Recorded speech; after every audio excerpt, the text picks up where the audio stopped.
how's it going? Good. That's good. How you doing, Kelly? This is a grade 6-7 class from Tilbury, Ontario. I'm not sure if you're familiar with where Tilbury's at. I am not. You are not. It's okay. Are you familiar with Windsor? A little bit. Familiar with London? London? Are you guys in Yep. England? No. We're right between Windsor and London, Ontario, near a small town called Chatham. Cool. You guys having good weather over there? No, it's freezing cold and snowing. Oh my goodness, that's not good at all.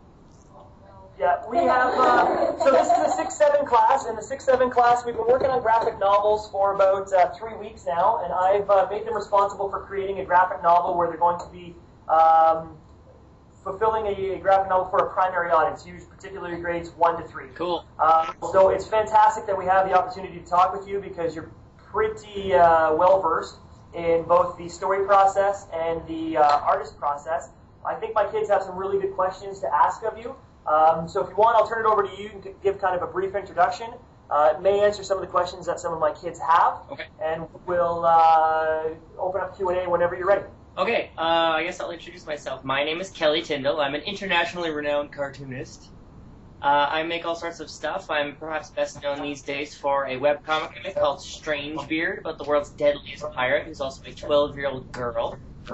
I've worked at Image Comics, which is the 4th biggest publishing company in North America, since 2007. I've worked as an artist, I've worked as a writer, and primarily I'm working as a letterprint colorist these days, although I'm going to be drawing a new book for them in the new year. And what else can I tell you? I work and live in the same place. I'm in my bedroom right now, y'all. And what else can I tell you? I also have another webcomic I do called The Adventurers, which is about my relationship with my 2-year-old daughter. Super funny and amazing. There you go. Okay. Ask away. All right. So, Jacob, you're up first. Which one's Jacob? Jacob's right here. Introduce yourself. You got to actually see yourself here. Jacob, stand up. Jacob, on the bottom. And back This up. is all I see of Jacob right now. I just hit So we can see. Okay. So Jacob, ask your question. It's describe the writing process for Strangebeard with regards to the narrative. Do you follow the frame type chart, which we're running a class about right now? A little bit. I kind of have my story beats worked out. What's with Strangebeard, originally it was pitched as a series of mini-series. So it'd be like a regular comic book is anywhere from 22 to 32 pages. And then normally you collect 5 or 6 of those together in what's called the trade paperback. Now, I've got plans to actually physically print Strangebeard as a trade paperback, so I wanted that 5-issue breakdown. So what I did was I figured out the different beats for what I wanted to happen during the story. So you're ending on cliffhangers at the end of big stories, so things are sort of building to a bit of a climax in each issue. I laid out all of those different beats in my sketchbook, and then I kind of go day to day when I'm actually doing the strip. That's when I put in dialogue, and that's when I sort of figure out what needs to happen and move things around. It's not like I'm not sitting there writing out a full script for the whole thing, because part of the appeal of doing something like that is that I can kind of come up with stuff on the spur of the moment. It's probably kind of a lazier way to work, but it seems to work pretty well for me so far. But when it comes to an actual bigger printed sort of thing, I have full scripts. Like I finished a zombie western last year, and I wrote 6 issues completely from start to finish on that one, just to make sure everything was tight. Does that answer your question? Yeah. Now, when you said you were going to print it, is this something that you're actually going to have a hard copy print of when it's finished, or you're going to print them, or are you just going to do specifically web-based? Hard copies for sure. I love trade paperbacks. I have way too many of them, although I have exactly 0 of them here right now. I love trade paperbacks. I like physical things. I like to actually sit down and read books. I mean, I like reading comics on the iPad. It's kind of cool. I don't mind that. I don't like reading comics on my computer, and I don't like reading comics on my little phone. You know, just kind of squinting there, like, the comic is very interesting. That's no good. I don't like to read that. It's like eating your meal, like 1 pea at a time. It's like, oh, I didn't eat this. It's too smart. I like to, just, you know. I just like get the whole book and just rub my face on it. And... Okay, I've got a question. We're going to get a little bit out of order just because I think one of the questions really fits in with what we're talking about with using the web as a medium. So Mitchell, I'm going to let Mitchell ask his question. Hello, Mitchell. How are you today? Are you? I'm A+. Why use the web as a medium for your work? Because I couldn't get a publisher. Okay. That's the long and the short of it. I pitched Strangebeard originally for a year and a half to every publisher that I knew, but I had a couple things working against me. I didn't have pre-existing contacts with a lot of the big publishers that I was pitching to. And also Strangebeard is an all-ages book, the kind of thing. When you say all ages, that doesn't mean like for kids necessarily, it just means that anybody could read it. Like a Pixar movie or a Disney movie is usually all ages. Like your mom or your dad can watch it, not be bored. I mean, the good ones, right? So that sort of thing. But that's a hard sell for comics right now. Comic books are kind of pitched to sort of older teenagers, all the way up to middle-aged, usually middle-aged men. Let's be fair, middle-aged men. Anywhere from up to that. So anything sort of pitched directly at kids is a hard sell for a lot of big companies these days. They're not willing to take the risk on it. But the thing is that if you really want to do something in your life, there's nobody who's going to stand in your way to do it, and I really wanted to make Strangebeard.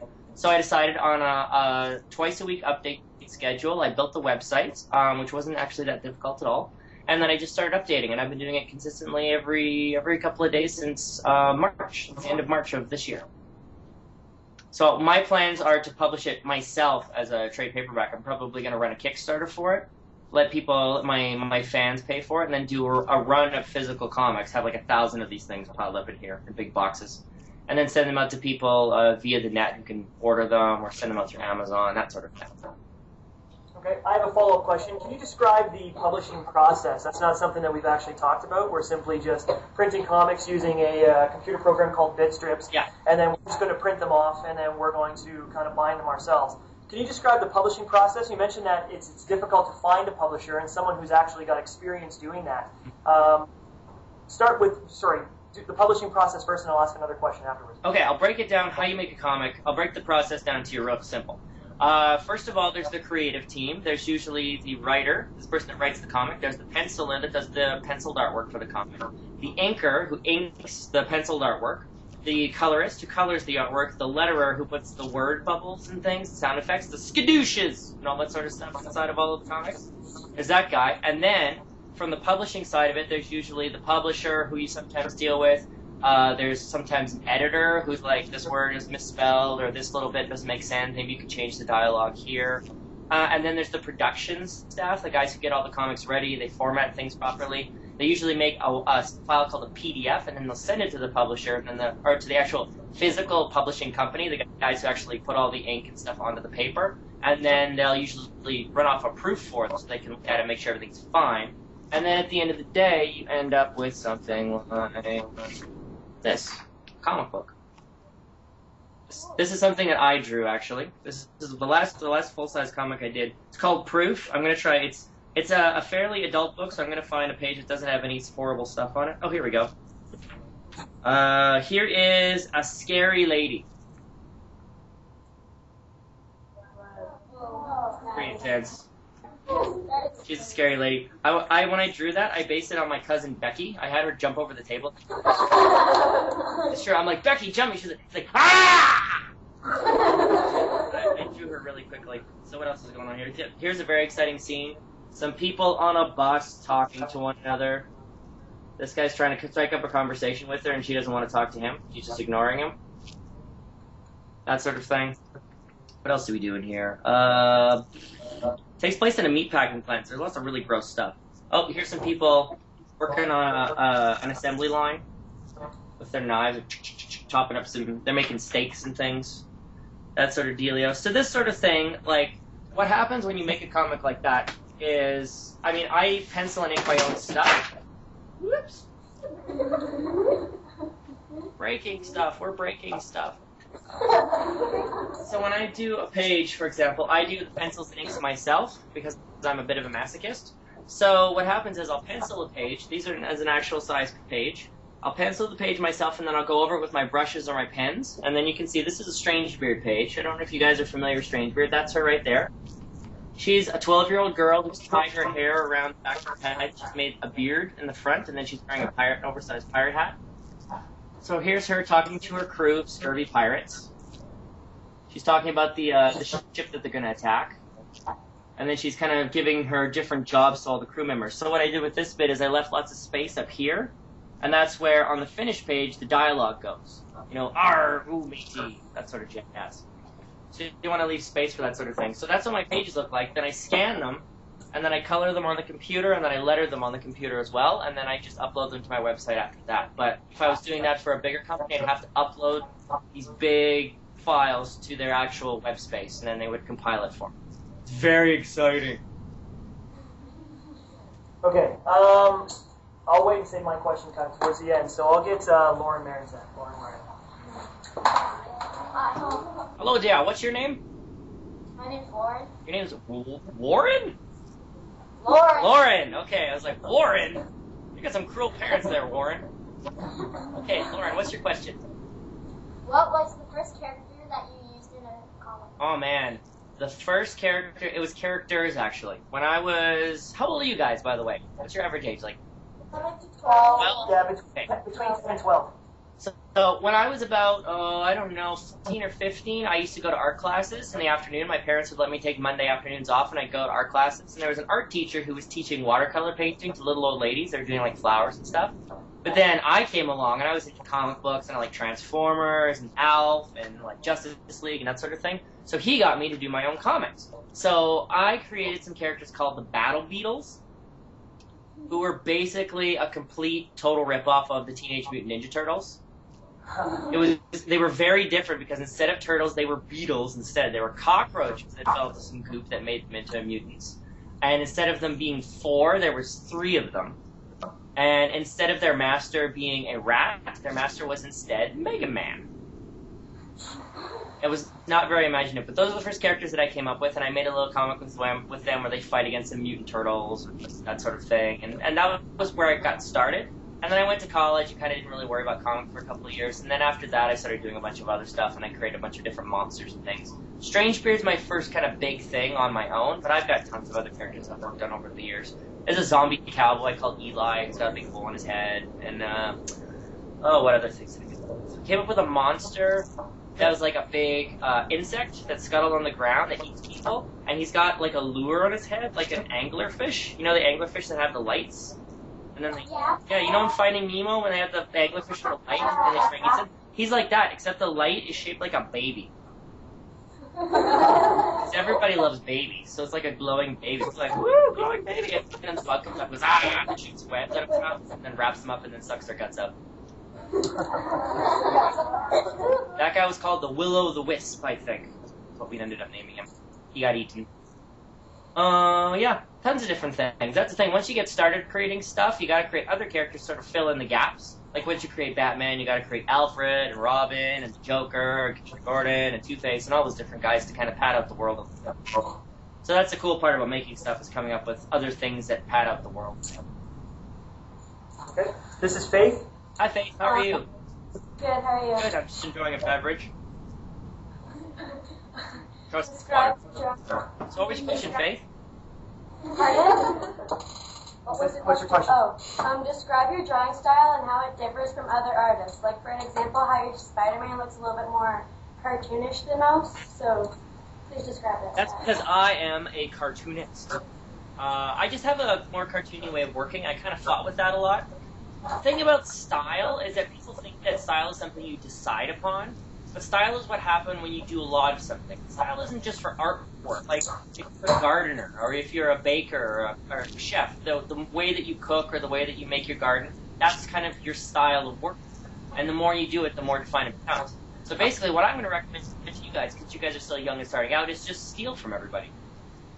Basically, everybody. The thing is, if you like the way an artist draws something, just draw that. Copy it down in your sketchbook. You know, and then just keep drawing. And if you end up drawing like that after a while, that's just your style. Like, I draw my characters. I don't know if I've got any on the pages here. Let me see if I've got an example. Not on these two. Let me check. But I draw my characters with square fingers. And I've done this for a really long time. Yeah, here you go. Okay. Here is a page where Strangebeard is mad at one of her crew because he is refusing to fight.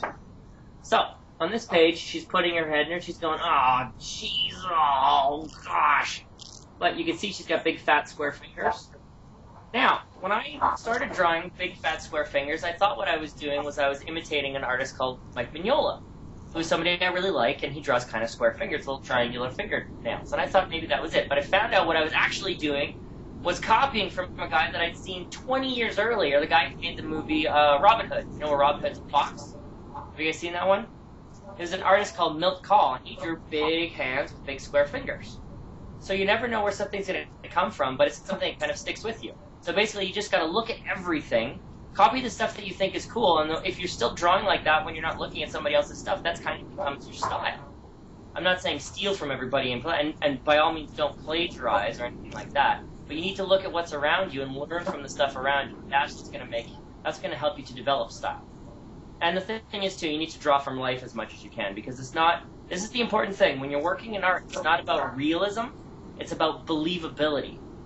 It doesn't need to be right, but it needs to look right. It needs to be contextual. That's the tricky thing. It need to be realistic, and that's a big thing for me, because I like drawing super bouncy cartoon stuff. Answer your question? I like to gesticulate a lot. I like to do things with my hands. Just kind of as a follow-up, when you were talking about the cartoon style, Yeah.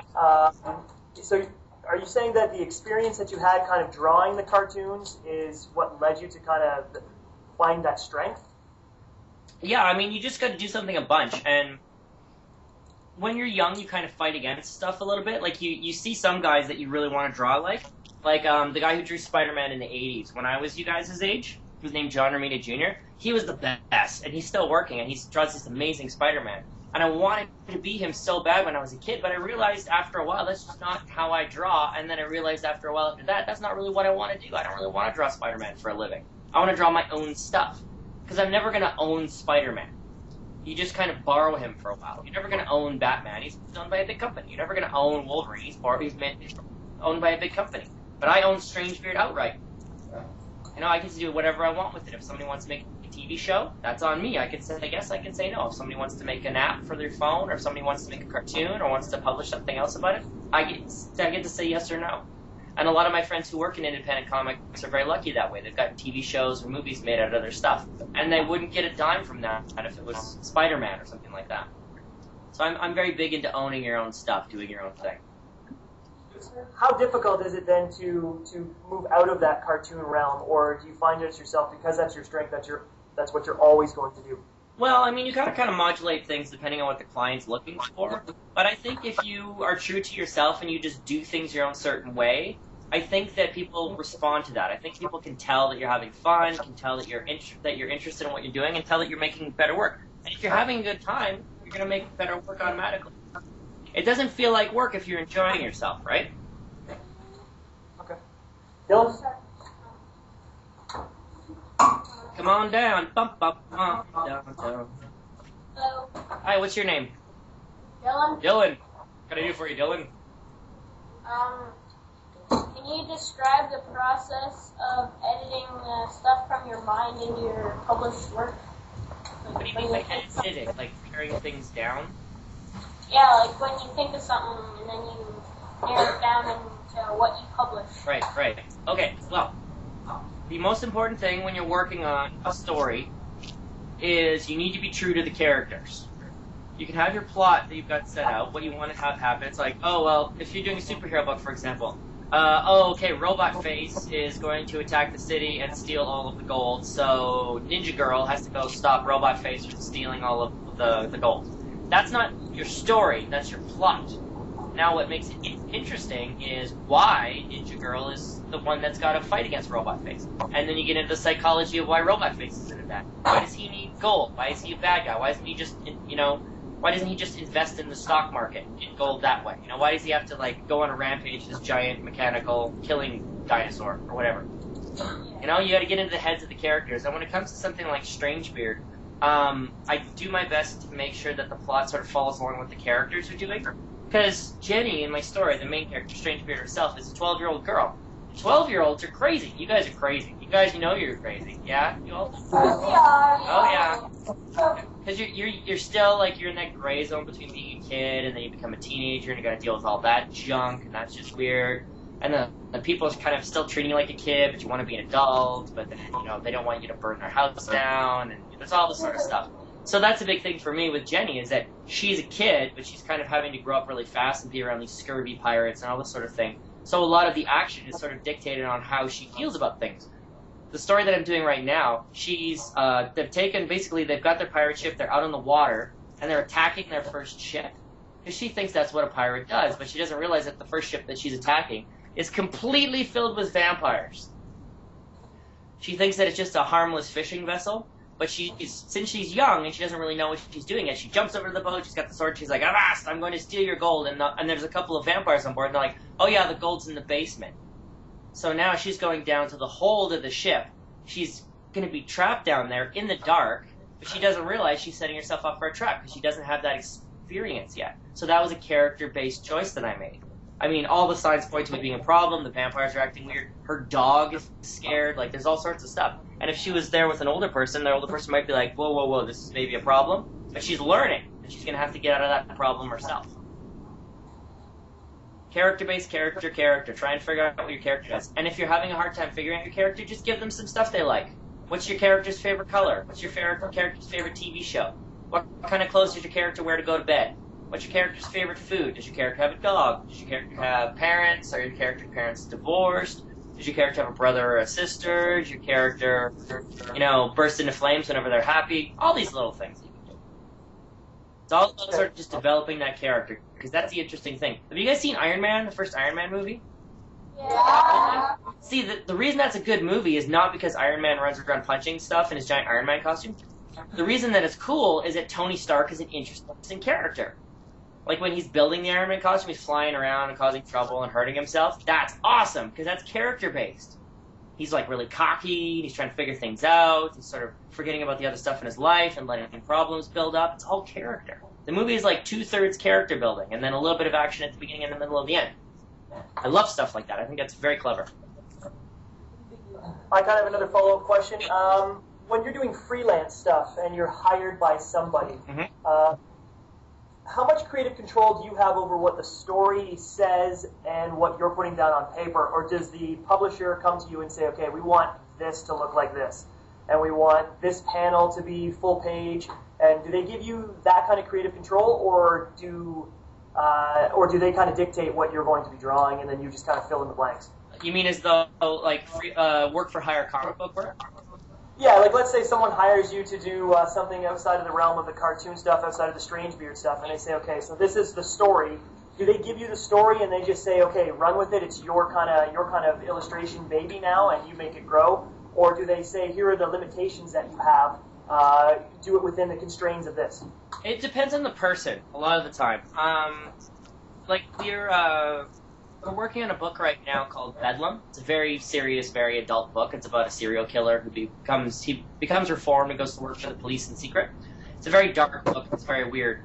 And the guy who's basically in control of that book is the writer, and he's very